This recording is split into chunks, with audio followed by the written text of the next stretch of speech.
Woohoo. All right. Success. Hey, welcome to the Inspired Idiot Show. I feel like you and I have talked a few times back and forth, and you've been super active in the group, and it's funny, like actually meeting people. E-meeting. E-meeting. For sure. It's so different when you know someone just because of their voice or their message, like text messages. Yeah. And then you meet them and you're like, oh, that's what she actually looks like. Or like, oh, you look taller than I thought you would be. It's funny.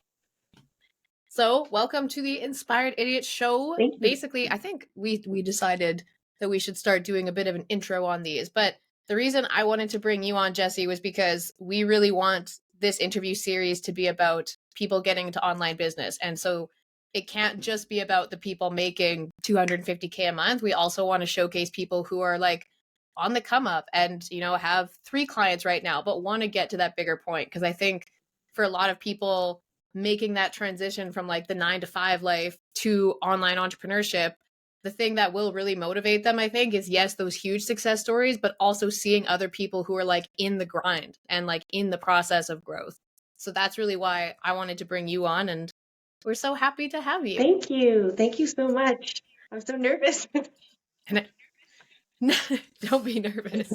We're pretty laid back. I think you're our first fellow Canadian on the show. Yeah, so that's fun. I love working with other Canadians in the group because of the money transfers. Yeah.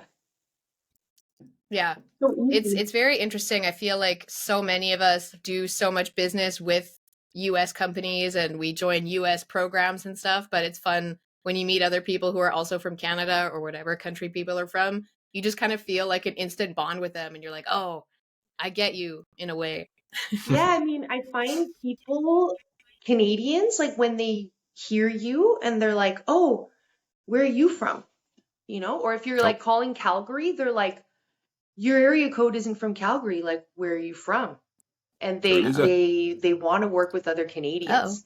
And there's a lot of like, I feel like there's some hate for sure out there for people who are being like, are you calling from Toronto? I think we have lost Jesse for a second. They're like, are you another marketer from Maybe we'll Toronto? have to go into and low it's like, data no, mode. sir, I am not.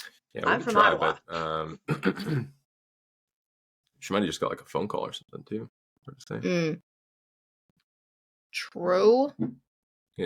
Or like the alarm, like I said on the phone. If she's on her phone, there's a plethora of interruptions that could have happened here. Well.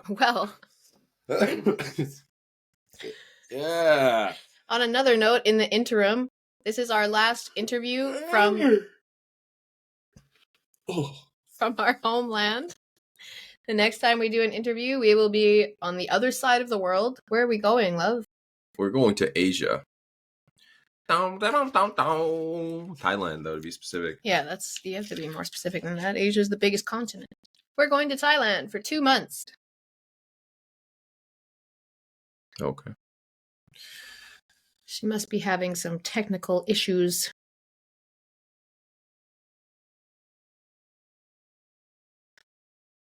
Anyway, let's start this over. What I was saying is that it's great to talk to people like with cold calling, and as soon as they hear you, they're like, oh, you're from Canada, but they don't really know exactly where. But they're very much on top of the area codes, and a number of people have said to me like, oh, are you one of those marketers calling from Toronto? I'm like, no, I'm from Ottawa. Totally different. So different. It's so funny. I feel like most people who are not from Canada know of Toronto and sometimes Vancouver, but like Toronto's the big one. So it seems like if you're not from Canada, you know of Toronto. And then it seems like if you are from Canada, people just love talking shit about people from Toronto. Yeah. It's so funny. Anyway, okay, I'm gonna kind of start this over because I think we'll probably scrap that other one. But basically, we wanted to bring you onto this show today because we want the Inspired Idiots podcast or interview series to basically be about people who have made the transition from a 9-to-5 lifestyle to online entrepreneurship. And we get to interview people who have done really cool things and have grown like 6-figure a month agencies, but we don't want it to just be about that. We also want to showcase people who are like in the come up and working on it and maybe in kind of the beginner stages, because I think it's stories like yours that are really going to inspire people who are thinking about taking that first leap, because they'll be kind of really close to where you are in your journey. So why don't you tell us a little bit about how you kind of made that transition and how the last few months have been going for you? Well, thank you. And I am definitely a beginner for sure. I joined the program 3 months ago. It feels like a long time, but it's nothing. Just from the mindset change that I've had to go through in that time, it's been really Hmm. painful. I find it to be very hard. Like everyone is always saying, it's easy, you just do this, you do that. But I think that it is hard to conceptualize some of the things that are going on. I find it challenging. And so that's why it feels like such a long time ago, because I've learned so much in just a few months. But yeah, I am a beginner, and it definitely is like what they say to you. Like you have to follow through their program and learn from it and not watch the videos as if they were Netflix, as Jason said. Yeah, yeah. And it's hard. It's hard to do things that sound easy. That's the lesson here. It's like, just do this, just do that. It's like, just do this. That's like 5 hours of concentrated, like button pushing. And so that part I find really hard. Yeah, I'm sorry, I can't remember what the question. No, that's okay. So I'm going to kind of take a step back for anybody who might be watching this video that doesn't know what program we're referring to. We need to get better at introducing this. Basically, we all did a program called the Local Marketing Vault, which we've come to believe is the best online business specifically for beginners, because I think there's so many online businesses out there today, but really the lifeblood of any business is knowing how to get customers and knowing how to drive traffic. And that's what this program is very focused on. So we're referring to the Local Marketing Vault, but I like what you said, that it's hard to do things that sound easy. And I mean, I think one of the things that you said when you and I were talking was like, that you're still on that come up. So you weren't sure if you were like ready to be interviewed yet, but I think that you're already doing the thing that so many people don't do, and that's you're sticking to it, because so many people will join a program and they won't even make it through the training because they will just kind of watch it, like you said, like it's Netflix, and they kind of zone out and they forget like why they signed up for it in the first place.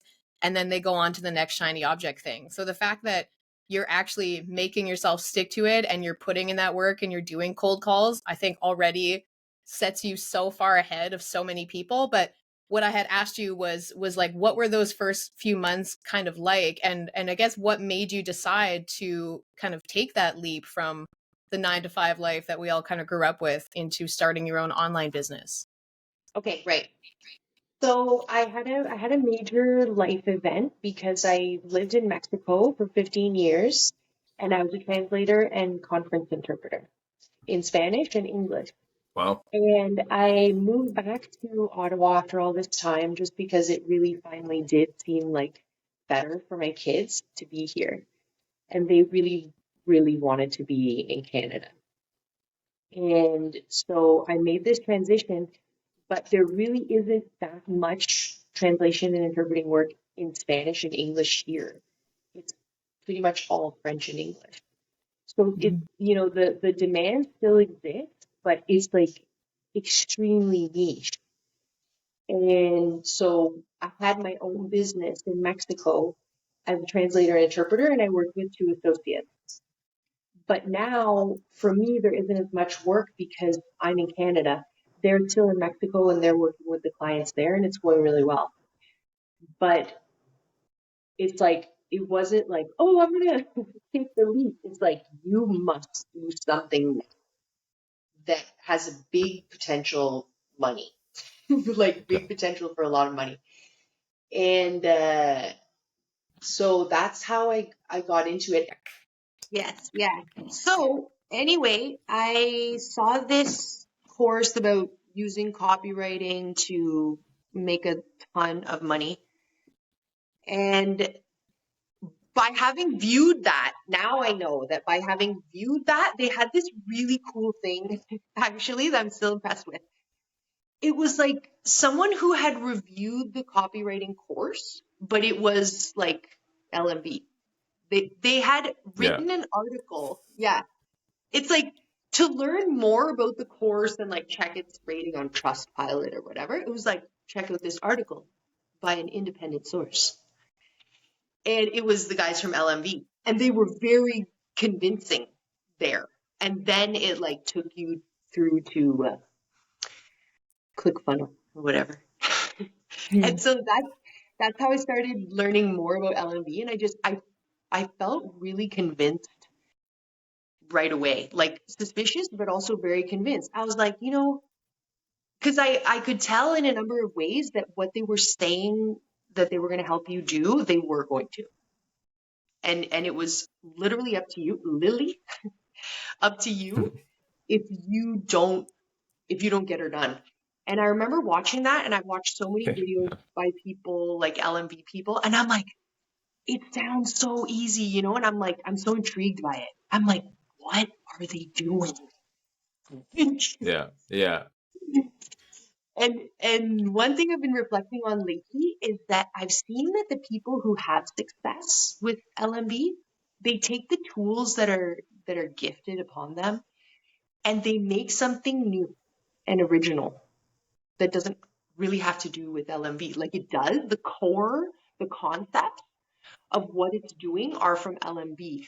But I have noticed that the successful people really, really branch out to doing something really that you wouldn't have imagined. And then, like, for example, I was talking to an LMBer on the phone like last night or the night before, and it's this guy from Taiwan.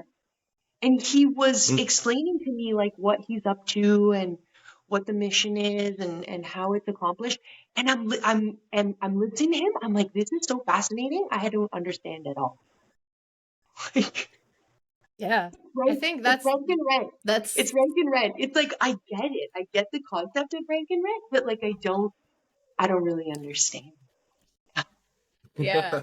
I think that's such a good point though, and that's something that I actually say to people a lot about LMV is because it is so beginner friendly and it is so I think it really sets people up with a good foundation on just how to do online business. So then a lot of people will take what they learn in the program and they'll branch off into different types of businesses that they really make their own because they took that knowledge on like how to get customers, how to market, like how to just run a successful online business.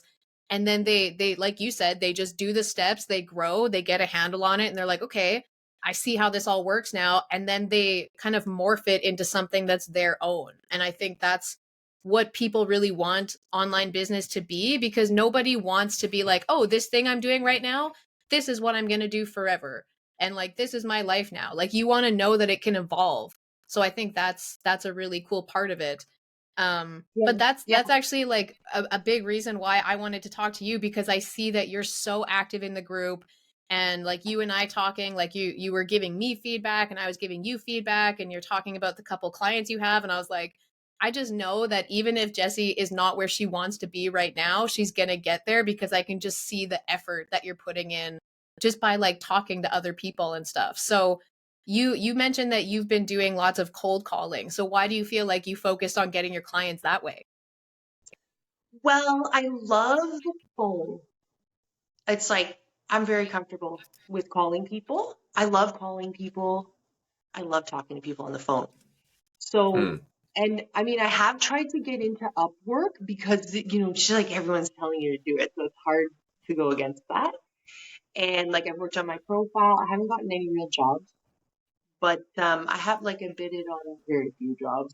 But so I have that there just for whenever I really get into it. But I find that really hard because I don't have any skills.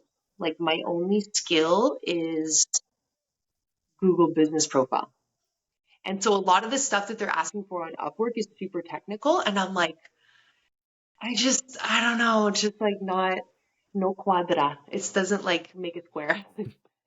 So I'm looking at the other options. And I'm like, oh, like cold calling, sure. I'm gonna try that. And at first I was like, this is so humiliating. Like, this feels terrible. I hate this. And then I'm just like, too bad. You're doing it. And I guess I like it because it can be so satisfying. And you see that there's this like cycle, there's this rhythm, it's like 5 people are jerks to you. 5 people hang up on you. 5 people are nice to you. 3 people are interested. Like it's going to Yeah. happen. Like I remember the first like I started cold calling in the towing area because of the challenge. I'm like just doing what they say. I'm like I don't really understand, but I'm gonna do it anyway.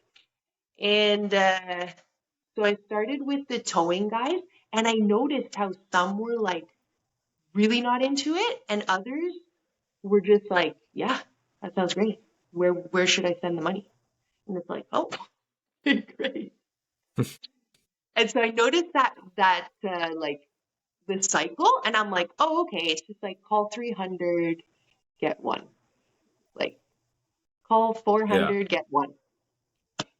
Okay, like if you just got one per week, like if like I don't make 300 phone calls per week. I do like chunks, like 30, and then if I have time, another 30 every day, like 30, 60, 30, 60, 30, 60. I published my getting client action sheet, and the only thing that was consistent each day was 30 or 60 cold calls. And so, yeah, you realize that you will end up getting someone if you just keep doing it. Yeah. So I And find what's your pitch like for the tow when you truck, call them? the tower. Yeah. When you first make call them, are you trying to sell them right on the phone, or are you trying to set an appointment later? How does your process No, work? I want them, the goal is for them to send a $300 ad spend for a trial. Okay. Yeah, that's the goal. Okay. And I did a couple of different things. Like at first I started like putting in keywords and then going to the 3rd and 4th page, like Jason Yeah. says to do that. Yeah. And it's true. Those people are more desperate. They're either more angry or more desperate. One of those two. Maybe a little bit of both. Exactly. And so I started doing that with the tow truck websites, but then I realized tow truck website doesn't mean anything. No one cares about that. So I started looking through the their Google business profiles, and the same thing. I would like put in the keywords and go to the 3rd or 4th page or the last page, Yeah. and then start going backward and call them and have their Google profile right there, like just like have that information. And so it's like, hi, I saw your listing on Google, and I was wondering if you're interested in getting more tow calls. What? Tow calls? What's that? Yeah, tow calls, like people calling you when they're looking for a tow. Oh, yeah. Or no. You're like, I'm wondering if you're interested in getting more tow calls. No. That's like 20%. No. That's so funny. No. Yeah, especially the guys around Toronto, especially the Toronto guys. They're the rudest of everyone. Guess who's the most polite in Canada? Manitobans. No. It's over in Halifax, Nova Scotia. Yeah. Okay, East People will Coasters. be Yeah, like, okay. yeah, people will be like, oh, hun, thank you so much for calling, but no. Yeah. That's so Canadian. Oh, hun. Yeah.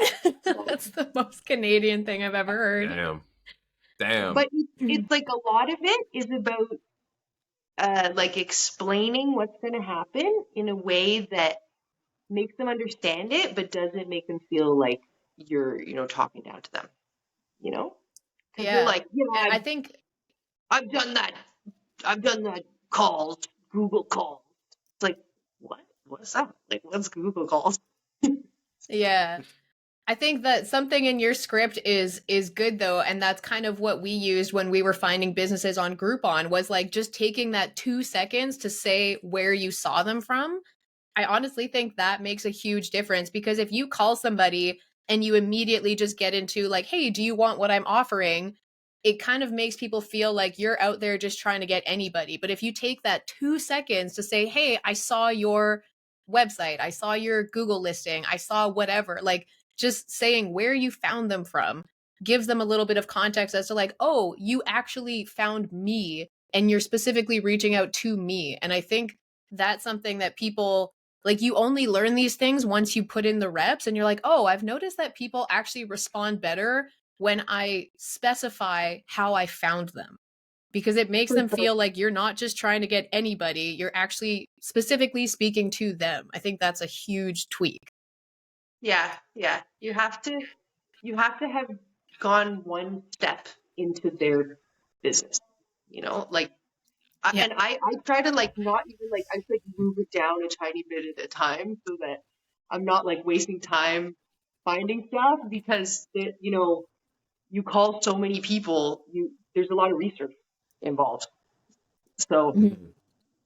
yeah, but you gotta So take that thing in. A lot of people have said to me too when I cold call them, and I say like I saw your website, I saw your listing on Google, and they're like, which one? And it's like I have it Mm. right there. yeah, that's huge. That's huge, Yeah. because people want to know that you're there for them. So when you got your first client, was your very first client was a tow truck? My first client was a restaurant. I went into it. Like I at first like I was starting to get excited. I read about the restaurant challenge. Still didn't really understand like the services. Like understand them in general, yes. Um I'm like, I know some restaurants, I want to hit them up. I know a bunch of businesses I want to hit up. So I went to the restaurants, and I love doing stuff in person too. Networking events, or uh, I gotta join the BNI. I feel there's Yeah. a lot of people there to help. Yeah. Yeah. Yeah. Being is kind of a hack. Yeah. Yeah, I gotta do it. I'm just trying to figure out the chapter. But so yeah, the cold calls, the stuff in person, that's the sort of stuff that I like to do, and the other stuff is a lot harder for me. Yeah. I feel like for you though, a cool angle is that you are bilingual. So I understand what you're saying in that in Canada it is a lot more French English bilingual, but I think there are a lot of people that would want to work with you if they are, let's say, like a restaurant from a Spanish background or something, or a Mexican background, like being that you are so bilingual and you have experience translating and stuff like that, like I think a lot of people would work with you for those reasons. So even if you are looking on Upwork and there's simple tasks, like, I mean, you could look for people like that maybe come from a background that you're familiar with, and it would give you a little bit of an in with people. For sure, for sure. I want to do that. Actually, Dale told me that I should target Latino business, Yeah. and yeah, Yeah. he's got a lot of stuff figured out. Props to Dale. Yeah, Yeah. It's a I strong made a angle. group. Yeah. Yeah. You could Yeah, do I it. made a group on Facebook for it. So I've been trying to do that thing too that Caleb walks you through. I watched those videos, Yep. and just trying to build that up to have potential there. And I mean, working with Latino businesses is something I really want to do because I love Latino culture and I Yeah. love speaking Spanish. And so I want to find the way into that whole thing. It's like a slow creep, but yeah, you do that thing about starting the Facebook group. I'm Yeah. completely new to Facebook too. I was really always against Facebook, so then I had to get it to get Hmm. into the LMV group. And now I'm like, I don't know how to use Facebook. So Pretty so easy. you're getting most, I mean, you're doing primarily cold calls right now. So can you kind of walk us through like how are you just looking on Google for tow trucks on the third page and then you're calling them and then you do a trial with them, or like what does that kind of sequence look like? So what I do is go to the Google profiles and call them all, city by city. And, you know, talk to each one of them and see if they do want to get more calls, because a lot don't, because they're just one or two trucks, and so that's not going to work with this. There are going to be too many calls in different parts of the city, and they're not going to be able to manage it, and it's going to be a failure. So they need to have like 4, 5, 6 or more trucks. They need to be that sort Okay. of, yeah, they need to, there's a certain size, you know, just like Goldilocks. And so Right. the ideal one is like a guy with 6 to 8 trucks. He has a really good voice, and he's good at closing, because he's the owner is the one who has to close the calls. And if they don't close the calls, then they think you're shit, you know? And it's like, no, it's you. But that's happened to me. I had a guy who had a great trial. I think he even made like a couple thousand because he got a big total during the trial. Hmm. And then he's like, no, this is no good for me. And it's like, okay. So there are a lot of things that you really have to whittle down, like among all that's available, and this applies to every niche. And my advice to really understand as many niches as you can, like the conditions that are favorable for you to have a client in that niche. You know, you need people who have money already. They already have to be successful. You know, it's like Michael Smith told me, don't ever try to save a dying business.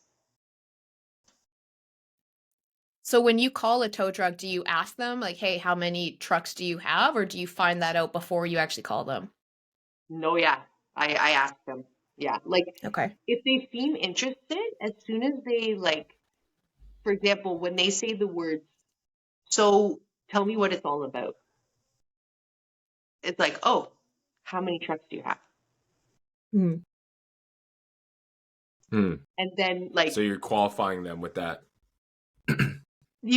I want to qualify them in the first minute of the conversation. If they don't qualify, hang up. Yeah. Like, I never hang up on people, but I want to get off the phone with them. You know what I mean? Because I want to go to the Yeah. next one, Yeah. next and the next and the next and the next. Yeah.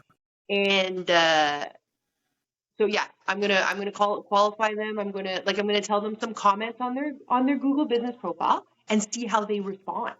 If they don't give a flying hoot about their Google business profile, well, that's a bit of an issue, because you just don't understand how important it is, you know? And then there are other ones who totally understand how important it is. And, you know, they're like, I need someone to manage it for me. The towers, no. Like, some of them know, other ones are like, that's bullshit. But a lot of them know. Yeah. And they have like various Google business profiles. Yeah. And they know that is their whole business. So Yeah. So if you know, for example, if you mention something about the Google business profile and they're sort of apathetic to it, it's like, either you're going to have to spend time educating them about that for their own good. It's like, for you, buddy, this is free. You have to understand. And sometimes I find, like, when I'm talking to people in general about the Google business profile, like, if they seem hesitant about it, not a good sign. Like, if they're not convinced, or they don't understand or have an idea about how important it is, it's like, well, again, Yeah. you want to go with business, like this parallel, like, you want to go with businesses that are already successful. You want to go with people who do have some value placed upon the digital asset, which is the most valuable, in my opinion, right now. Yeah. Gotcha. Yeah. Otherwise, you just run into situations where they're coming at it from a perspective of like, well, like, oh, I could like be fine, but they're not really a good business person, and you're like, this is how you fucking make money. And you're just like, oh yeah, like we worked with a podiatrist. He was a cool guy, but like he just really could not grasp the numbers in his own business. Like, cause you know, in Canada, whatever, he's getting people referred in to his practice, but he doesn't have enough client flow that he couldn't leave a clinic. So he was like kind of like hostage in a clinic, and he had to stick with the receptionist and the systems they used, which was shitty. But he was like, hey, I'm just kind of here. But we were driving so many people in that he was just like, his receptionist couldn't keep up and was saying like dumb shit. Like, didn't even know that I was like, oh, like people were like, can I claim this on my insurance? And they're like, I don't know. And it was like, what? It was like, that's your main job.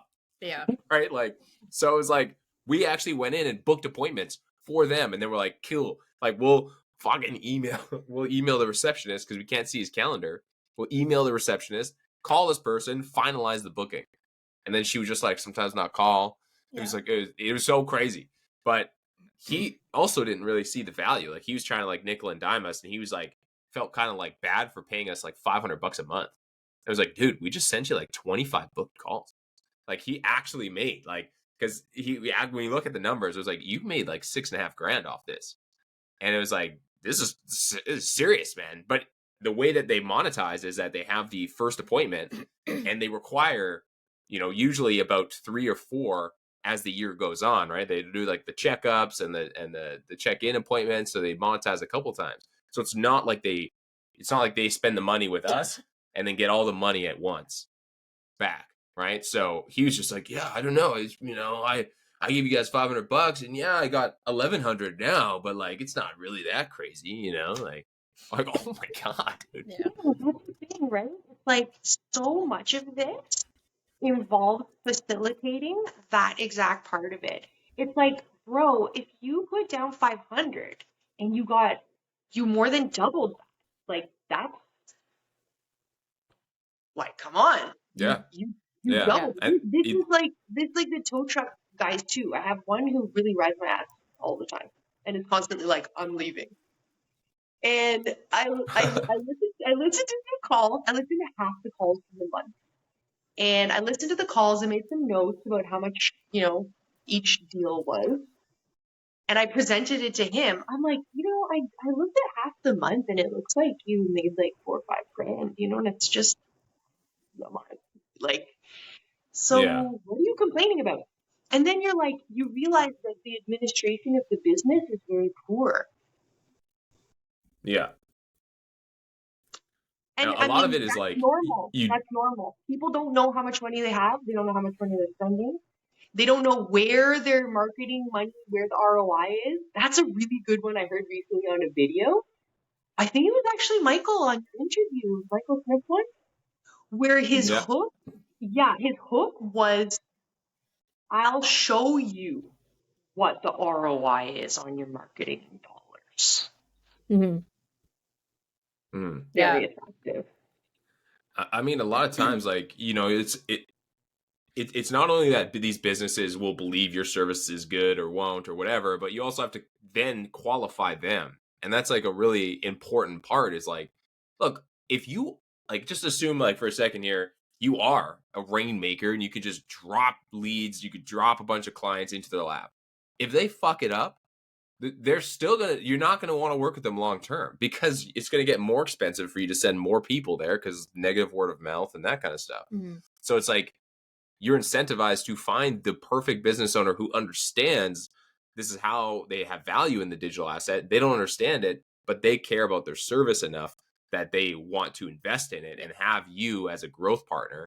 And whether you take a percentage or they give you a flat rate or whatever, then that's kind of what the deal is for them. And that's really like who we're looking for here. Because those people are like the best people. I mean, the HVAC guy that we got is like, he just like, I don't know any of that stuff. I don't even believe it. Like he was totally, like everybody, all these marketers, I get calls all the time, and he's like, you know what I say to that? And like, this is we're on the phone with him. He's like, you know what I say to that? And he's like, what, Joe? I say, if you could get me clients, then how about you do it? And then I'll pay you when I get the clients. And then we're like, all right. And he was like, what? Like, he was like, wait. I was like, cool, man. Yeah. How about we do a free trial? We'll just make you money. And then if you like it, we keep going. He's like, oh, really? Oh, okay. Well, well, I got to meet you guys. Like, he started like being like trying to like put barriers in place because he had like a bunch of old receipts from customers that he'd written. So he's like, he needed them to go on a spreadsheet. So he's like, well, I got to meet you guys in person. So, all right, we'll drive out. It's not that far. We'll even pick up the boxes and then get those done for you. And he's like, oh. So we met him in person. From there, we started delivering him results. And then he was like, Our best friend. he messaged us on Christmas morning, like in New Year's. Like, he's like, happy Christmas, Merry, Happy New Year to your family. Like, you know what I mean? Like, he was so skeptical, but now we just look like wizards. And he's just like, I love you guys. You guys are the You best. are Like, wizards. let's get You something going. are. You really are. You are wizards. I mean, So is that this is when like you're the first talking to time- tow truck drivers? Sorry. When you're talking to tow truck drivers, do you always offer them a trial if they seem interested, or do you go right into a retainer, or how do you kind of structure that? I find it's really hard to convince them to go straight to retainer just because of how they are, just because Yeah. of the industry that they're in. But I know that it doesn't always have to be a trial. For these guys, it's like the thing that convinces them is that you're going to work for free during a trial. And the thing that helps you qualify the tower is that he's going to pay $300 up front to a stranger. Yeah. And so, because the thing is that he knows, like, if he's a good guy, like a good client, he knows that you have to pay to get money. So, Yeah. like, And $300 is no money. Exactly. For him, Like, that's nothing. that's fucking This no guy money. makes That's no thousands every like. day. Yeah, he makes thousands every day. If you're a business owner and you're like, this person says they can make me more money, they're offering to do it for free if I pay them $300 so they can use that to make me money. Like what's the worst? You lose $300? Who gives a shit? That's a tank of gas. You know what I mean? None of them have ever lost any money. Like, of all the trials that I've done, done them with Genroy. He's the best. And none of these guys have ever lost money. Like, it's like, nice. Even when the lesson is that even when there's a successful trial, and Genroy works his ass off, he's really awesome, really. And it's hard. It's hard to make shit happen. Like, it really is. And he does it consistently. But, like, even when there's a good trial, that doesn't necessarily mean they're going to do it at all. Yeah, yeah. They could like not see the value or whatever. It has to be someone who's hungry, man. It has to be someone who's hungry, and it has to be someone who picks up the phone. And so that's true. Yeah, we've had the same kind of thing where it's like we haven't run a trial that didn't produce money for someone, but we've had people where we've done a trial for them, and people have called them. Like multiple people have called them, left a voicemail or whatever, and then been texting the number that they're supposed to respond to and no response. And you're like, dude, what are you doing, man? Like, are you allergic to money? Because these people are literally trying to pay you right now. And you can't even give them a fucking call back. Like, God damn it. I know. It's so brutal and it's so hard to understand because it has to do with money. You know what I mean? It's like, if you pick up the phone, it's $200. If you pick up the phone, it's $2,500, you know? Yeah. And so, it really gives you that perspective into who is a good client for you. You know, who is going to be someone that you can actually make money for, and who doesn't stand in your way of getting money for them. Yeah. And it kind of takes some time to grow to that point, because when you're new, you're so hungry and you're like, I just want to work with somebody. I just want somebody to say yes. But I agree with what you said, that like there's certain things that you notice that make you think that, okay, this person sounds like they're going to be a good partner, or this person is disqualified in my mind. And it really does come down to like, do they care about their business and growing it? And it's like the Google My Business thing. Like, some people do they see did they see the value in it, or are they like, nah, I don't care about that stuff? Because that tells you like, okay, so basically a lot of the work that I'm going to do for you, then you are probably going to dismiss. So it is really a double interview. Like, you have to be willing to disqualify clients that you think are going to just be a pain in your ass. Yeah, exactly. And in every different niche, there's a different vibe going on. Like the Yeah. Yeah. Oh yeah. HVAC is a great, like getting an HVAC guy is just fucking fantastic. But it's like really competitive, and the ads are competitive, and they're competitive, and there's a lot of, stuff going on in a competitive Yeah. niche. So, and then it's like if you go to roofing, that's something I definitely want to get into in the spring more for sure. But again, very competitive. Yeah. Like the cutthroat contractors trying out to get each other, like very competitive. So it's, I'm trying to also like find some sort of niche that I really like, and that's been something that I've been doing over these months, like trying to understand which are the niches. Like I do really like the tow truck guys a lot, but I need, I like communicating with them, and I just honestly think they're really good people. Mhm. And so I like the other like areas like tree trimming, HVAC, like house stuff, contractors, renovators, these people who work with their hands, they're just really straight up Mhm. and yeah, direct. So Nice. I'm trying to figure that out because like the first 3 months have been like it's scary and exciting. Yeah. Yeah.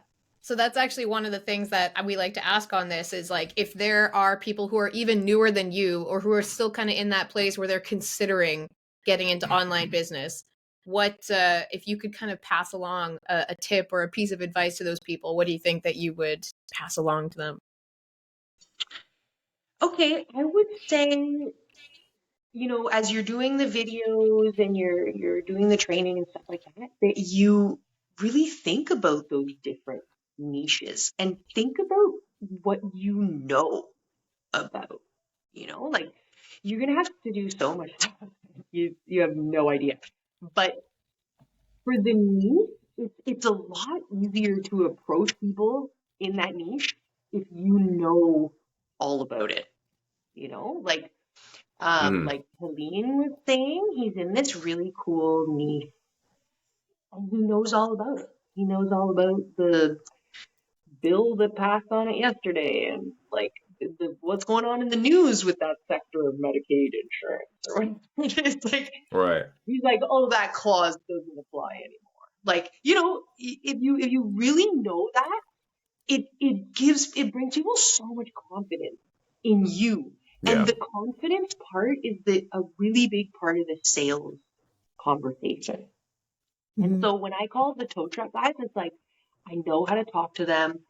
I know exactly what's going on. I know exactly how to get money. I know exactly how to get what they want. And I know how to follow up too. So that comes across to them. And a lot of them are super like doubters. They're like, well, what if you just do this? Like, what if you just hang up and take my money? And I'm like, well, this. Like, I have an answer to every single thing. It's like, why do you need that information on my tow truck? It's like, well, because this part of the back end of Google Ads. And Mhm. so knowing, like having that knowledge, even if you have like an aunt who's a podiatrist, or you have Hmm. like, your dad, I don't know if your dad's a carpenter or whatever, but whatever it is, like consider that angle because that could really give you a leg up over everyone Yeah. else. If you're Yeah. in, yeah, if you're in that area that you know so much about, because as soon as you know a lot about something, you also know people who know about it as well. And so if you can go into that niche. One of the videos I was watching the other day from LMV was on this guy who sold headstones. Interesting. He was making a killing, That's and so funny. he was using LMV like tactics to sell a ton of headstones. Wow. That's so Yeah. cool. I have to go hop on another meeting, but I'm going to let Alex wrap it up with you. But thank you for joining us. I'm so appreciative. Alex Thank you will for having me. Thank you. finish her off. Yeah. It's funny. I feel like a lot of a lot of the the businesses that you do get. I mean, if you do a good job and you know how to talk to them, it's game changing, because then you can actually like talk their language. Like I noticed that like with the HVAC industry. I mean, the guy that we worked with, the funny thing was that when we started working with him, the main thing we needed to know was, okay, what offer are we going to promote for you? Because there's a bunch of different ones. And he was really into duct cleaning. And I'm like, dude, that's like, isn't that like the lowest, like offer you could actually make? And he's like, no, actually, here's the thing though. If you get in with like a furnace cleaning or repair or maintenance or whatever, and then they need the ducts cleaned, I have to go back into that house at a different time. I got to book another appointment.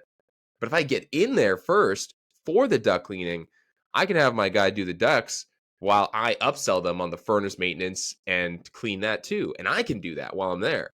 So I actually make more money, and it's just straight profit because I don't have to send someone back or go there back myself. And I was like, all right, man. I mean, I guess so.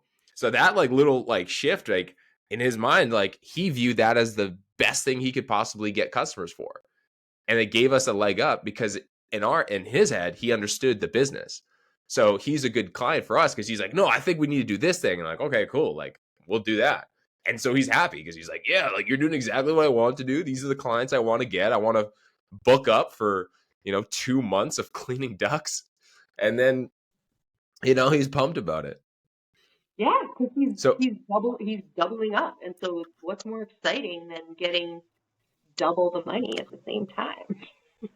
yeah. And he was converting like 50% of people who came in, who he went into their homes, he would get them on an upsell. I was like, that's pretty high, man. Like half the time? Damn. And it was Yeah. like he was basically making more money on the upsell than he was on the initial like profit service that he was running for cleaning the ducks. So that's hilarious. So Yeah. in your journey, how long was it when you started the training till you actually started picking up the phone or start reaching out to people? As soon as I finished benefits, like the tow truck challenge and the restaurant challenge were at the end. So right there, I was like, I gotta do this. I gotta start doing it. And so I think maybe like a week after like getting to that point, I started doing it. Mm-hmm. And I don't know why I just felt this pressure, like everybody gets clients so fast in LMB, and I was like, I gotta do this. Like, gotta get a client. Like, I gotta do this. And so I really was like pressuring myself. And but the thing is like, no, it's not one client. I need like 10 clients, So Yeah. I have been definitely really pushing myself in that way. Yeah. Right now I have 4 clients. Okay. And your goal is to get up to 10, and are you only focusing Yeah. on that towing industry? No, I can't. I'm good there. I gotta do something else. Yeah, okay, go out somewhere else. Yeah. Yeah, I feel Yeah. like you should I'd be curious to see you try that appointment setting kind of thing that Kayleen was doing there, where he would call people and just like set that a second appointment. Yeah. Yeah. I mean, it's all about what is the niche that's going to work in, Mm. So that's the thing Hmm. with cold calls too, is that the tow trucks are great, the tree trimmers are great, like meds could be med spa. Hmm. Uh, all these people who their business depends on them picking up the phone. These are the best people, in my opinion, to call for cold calls. Because you get to check Right. in, you get to see if they actually do answer the phone. Because if they don't, they're also Yeah. not really a great candidate. Yeah. You're like, oh, fuck that guy. Yeah, it's like, well, he doesn't answer. Like a tow truck driver who doesn't answer his phone, it's like, what? That's no good. Yeah. Yeah. So yeah, I'm just gonna move through, like I said, the home services. I think they're tier 2, Mm-hmm. like in the LMV campaign. Go Yep. to tier 2 because I'm not like ready for lawyers or plastic surgeons or whatever. Yeah, those feel a little bit more intense. Like you're like, I don't know, man. I just feel like if I fuck up a lawyer, he's gonna sue me. And then if I mess up with a plastic surgeon, I wish I'd actually, I feel like the plastic surgeon one is is probably the actually the least amount of pressure because it's a giveaway. So if they give away something, like giveaways are almost rigged for you to win, because if it's something people want, that people will just enter the giveaway. And then if you're like, you just set up a rule, so it's like comment a friend or something, or like share this on your story or whatever to enter the giveaway, Yeah, people are gonna fucking hear about it, right? So yeah. Those it giveaways are very cool. I would love to do one of those. I love that. I love that idea. Yeah. absolutely. Okay, that's cool. I'm curious to see when you do branch out to those other ones and see how that goes. Are you mainly sticking in Canada? Yeah, I have been. I have made some calls in the US, but I've had a lot more success in Canada. Like people really connect on being Canadian. So Mm, I yeah. gotta get a client in the US. I really want one. But yeah, so far I have all clients here, like from Vancouver, like one guy in Vancouver, guy in Edmonton, guy in Ottawa, and another tree trimmer like in between Ottawa and Montreal. Mm, Yeah, nice. Okay. yeah, I haven't made the jump yet to working with the US clients. I really want to, but so far it's been going good in Canada. Mm, okay. And in terms of your prospecting, I mean, are you just going to stick with cold calling and just become a demon on the phones?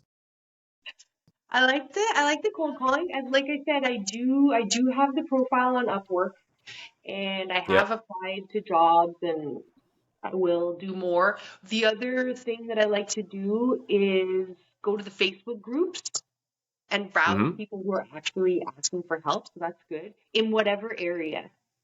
Like you could be Mm-hmm. like, find a contractor, Manitoba. And there really are a lot of groups on Facebook. Like I know it's annoying, but I think you do sort of have to like go through them Yeah. and and find out which ones are the good ones, you know? There's so many. Like when we first started, we were going through the Facebook groups and trying to figure out how to make that work. And because I know that there's definitely gold in there, right? Like there's totally gold. It's just like how do you approach it that A gets your post approved or like gets people interested in it without it sounding scammy, because the nature of what we do makes people feel like we're full of shit, I know. because it's like, hey, we could get your clients, and they're like, yeah, sure you can. It's like, Yeah, so, yeah. and I feel like you doing the cold call, like, mad respect to you for doing that, because I actually think that's the strongest angle, like, for most of the time, because like just imagine like you are just a killer, you're a rainmaker, you make businesses money, you know how to get clients in for a certain business. Would you not, and you just need fulfillment, that's all you need. Would you not find, they just pick up the phone and be like, yeah, I have all these people, I need someone to fulfill this stuff. Like, can I talk with you? Like, are you a serious business owner? Yeah, right, man. Yeah, you sound like an asshole. Boom. Like, and then you go and you find somebody just manually, because it's easier to just talk to somebody than like shooting out emails and then trying to get, match on LinkedIn and all this stuff. Yeah, yeah. And the other Canadians, like really it's a good idea to start in your own town, because you call people with Yeah. your area code and you have the same accent as the people who Yeah. live here. And people do want to deal with someone who's local. They really do. Like, Yeah. they're Yeah. like, "Oh, where do you live?" Absolutely. It's like, "Oh, on Main Street." Like, so there's a lot of barriers that come down there. Like, you're gonna grow out of your own city. Like, I have two clients here, so now I can't have any other clients in those areas in this city. So, it's Yeah. inevitable that you're gonna branch out and be bigger, but I think it can be really helpful to start in your own city or town and hit that place up for every need and then Yeah. go out, just like go out from there. But yeah, It's, so I really the do think that if you're going to, oh, sorry, Jesse, I cut you no, off there. You go ahead. no, no, just about the Facebook groups is that there are these ones that I'm in where people are like, I need help with my Google profile. I need someone to run ads on Facebook for me. So it's like, Mm. and there are all these, it's crazy because there are all these like, I don't know whether they're like Indian guys or whatever, like Raj Patel. And they're all like, I Yeah. have a digital marketing agency. Like, there's a lot of Yeah. action on behalf of Indians, like in the digital marketing space and in the group. They're like all over it. Yeah. It's funny. Yeah, that's the thing, right? That's why it's like you got to have the right approach, because these people are just like fucking shotgun, like they're just like trying to like, hey, anytime, you know? You know Uh what I do? and Like on the post where people asking for help, and then all these guys are answering below, and they're all guys, inevitably, is I just write to people directly, like direct message. I don't even comment on their post. mm, I'm like, hey, I'm Jesse, and I saw you're asking for help with this, and you know, I've gotten like 2 or 3 interviews with people that way. Like it's annoying, and oh you're wow. like, Facebook groups, but I have had a success rate with that, and just like Mm, gentle, like just doing like yeah. 2 a day, like 2, 3, 4 a week contacting. So those are Yeah, my no, I those are think going to be my prospecting methods. Yeah, and you were and thinking about BNI as well, right? I think about BNI. I just like $800. So I need to get more money. Yeah. Than I'll do. Yeah. Have you researched the different chapters in your area? Yes, yeah, I've seen one that I really want to be part of. It's at a golf club. Yep. Bougie, yeah, of course. I'm like, that just seems like the best one. Do they let So you go for free for a couple times before you pay? I found one, like I joined the BNI group on Facebook, and yeah, I'm gonna go to a virtual one that's free Mm. in Oakville. It's like the Oakville chapter. Okay, because the ones here, I don't know if this is like a total BNI thing or this is just the ones in our area. The way that you could do it was you could go to them twice, like be a part of the whole roundtable twice before you had to pay. And then they also had once a month they had like a new members kind of soiree, like a little meeting with new member, or like not new members, but like almost like a recruitment kind of push. I think it was once a month or every couple months. So it's like they invite other business owners to come for the first time to network with people, and that could be one of your trips for free. So it's like Yeah. oh, your chapter is going to invite a bunch of people that are potential candidates to be here. So there's going to be more business owners here. And then I could use that as one of my free times. And I can meet all the people around the round table and all these other new people at the same time. And then, get a bunch of people coming in. And I was like, that's cool, because you could also go to multiple chapters and test out multiple chapters before you make your decision on which one you want to be a part of. So you could do two I at gotta one, do two at that. another, two at another, two at Yeah, another, yeah. and I you want to might do that. find that someone is already doing like lead generation style. So you gotta have to call yourself something different, like, because we went in and there's like, oh, there's a guy who builds websites, oh, there's a guy who does like Google SEO and Google ads, right? And then we came in and we're like, yeah, we're social media marketing, and they're like, oh wow, I know so many people who need that. What is that? And people talk to us and we're like, yeah, we help book people in, make the money off social media. And a lot of times it's the same fucking services around the table. But because it was social media marketing, people would just refer them to us instead of the people that were in the group for 2 years. It was like, dude, like, it's savage out here. Yeah, it Because is. like business owners just don't know what they need. Like they're No, like, I need to be on social media. And it's like you intercept the conversation and you're like, oh, you want to make content? And they're like, yeah, I got to get posts up. I think I got to get a post up all the time. Okay, like, what are you thinking? I don't know, at least once a week, I got to get something going. I'm like, okay, cool. What are you trying to do? Oh, we need to get some more business coming in. Yeah, okay. I'm not going to lie to you. It sounds like a waste of fucking time. You're going to waste money. You're going to waste time. You're going to post once a week. What is that? What are you talking about? Once a week? Like, you're not going to do anything. Like, so you instead should just get customers. Crazy idea. How about you just market and get customers coming in? And they're like, really? Oh, well, like, what do you mean? And then you can like get them on like some of these other services, because we've landed people referred from BNI for that reason, who want more customers. And unless they're trying to do like a LinkedIn strategy, because sometimes that's, they want to build a network on LinkedIn and all that. That's like a really good way because they think they need to post on social media because that's what people do. And posting on social media is great, amazing for getting clients if you do it. The problem is it's a big barrier to entry because it's like, if you're not actually taking that thing seriously and actually putting in a lot of time, effort, research, figuring things out, adapting, don't even try. You might as well actually try and get people in your business, because what we've seen is that most of these people, they just don't understand how to market their own service. They like don't understand the chain of events to lead to a sale for them. So that's really where people like us can give them an advantage. Like, dude, just do this service, and then you could start building a business off of that service. And these people actually know you, because I feel like everybody wants to have a person in their life for everything. Like, your car breaks down, you want to have a guy. I need to have a guy that's going to handle that for me, that I trust. My back's all fucked up, I got someone to do, my massage therapist. Boom. Oh, I got to get my hair done. Boom. I know someone. Like, you always want to have somebody that you rely on and trust to get you right. Yeah. You need your lead generation, social media, marketing specialists. Exactly. And when you're trying to get business online, we're your people. All right, Jesse. Well, I think I took you a little over time here.